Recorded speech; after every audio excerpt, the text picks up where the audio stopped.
The undisputed number one reason that weed control is difficult is the definition of a weed. And the definition of a weed is an undesired plant or a plant out of place.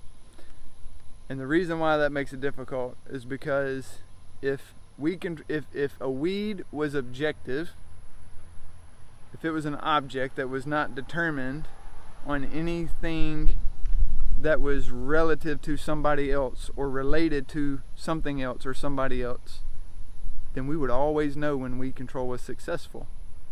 But it's not, because a weed is solely determined on whether or not it's wanted, and so a person has to determine that. The person who wants the weed killed and the person who's killing the weed for that person have to be on the same page, and that's not always so easy. But for example, right here, I've got several weeds along this fence line here.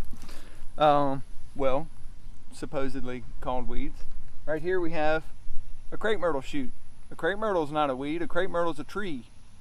But right here it's a weed because right here they want zoysia grass. They don't want a crepe myrtle to grow. So this crepe myrtle shoot is a weed right here. Traveling along a little further.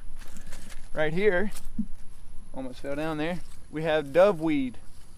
Doveweed is green, and it really likes to come up on the edges of yards where the grass is more bare. And so some people would say, hey, it's green, leave it, I want it. Other people would say, hey, this doveweed is not zoysia, so please get rid of it. I could probably stay in the same spot, but right here, I don't know if you can tell in this video, we have Bermuda grass and a zoysia lawn. It's green, it's in the same family as zoysia grass.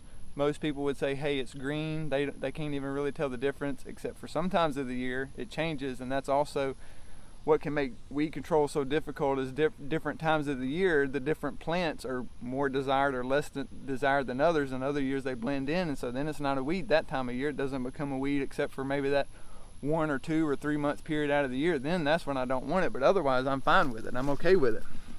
And so hopefully that really helps you to understand where I'm going with that. And I just have a few other really great examples. So you have torpedo grass, 100 square feet of it in a Bermuda yard like this. I don't have any torpedo at this particular yard, at least not that I've noticed before. We'll see if I see any while I walk.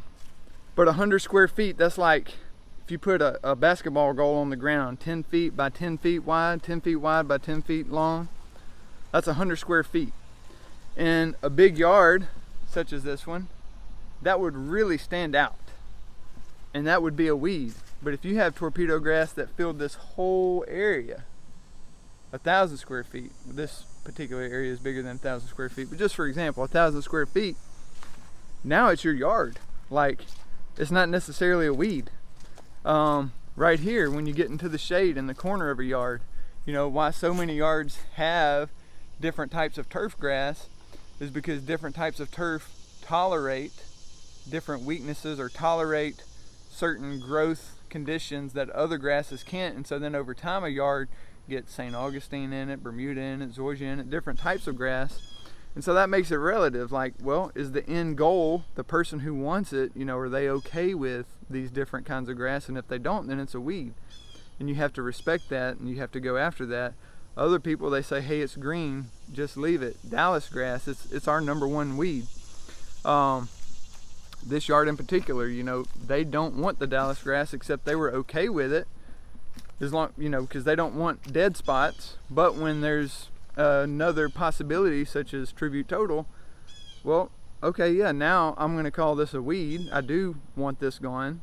And so, you know, all plants, they start off with a purpose, with a place, and you know, it's a good thing. Even poison ivy is a forage for deer, for wildlife. Humans don't like it, we don't want it, it's always a weed to us. But Dallas grass, for example, it's a forage crop for cattle. We brought it from South America to the United States back in the 1800s, I believe it was. So it had a good reason, but when it gets into a place it wasn't intended to get, that's when it becomes a weed. Bermuda grass in a bed, in a landscape bed, that's a weed. Bermuda grass in a yard, well, some yards, it depends on what you think, may or may not be a weed. Nutgrass, this was one of my favorite examples. I know a person, I won't say their name, but they got on their hands and knees and plucked out every single piece of Bermuda grass out of their lawn because they wanted the nut sedge, because the nut sedge, they found it was green all the time. Their lawn care company didn't do a good job of getting rid of the nut grass. It was always green after the treatments, more green than the Bermuda grass, and so they said, hey, I want my yard to be nut grass. That's one of the reasons we call it nut sedge, just to help people to understand it's part of the sedge family. It's a type of weed.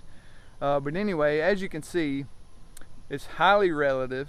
It's highly relevant to what somebody thinks, and so it makes it so much more difficult. It weaves into many of the other top reasons weed control is difficult. Sometimes it can be hard to separate this number one reason, but I think it's number one because it is part of every decision you ever have to make. You always have to consider, is it needed or is it necessary? Is it desired? Is it okay during certain times of year when it does show its head? And so I hope that helps. I hope that encourages, challenges, teaches, and helps you to appreciate weed control.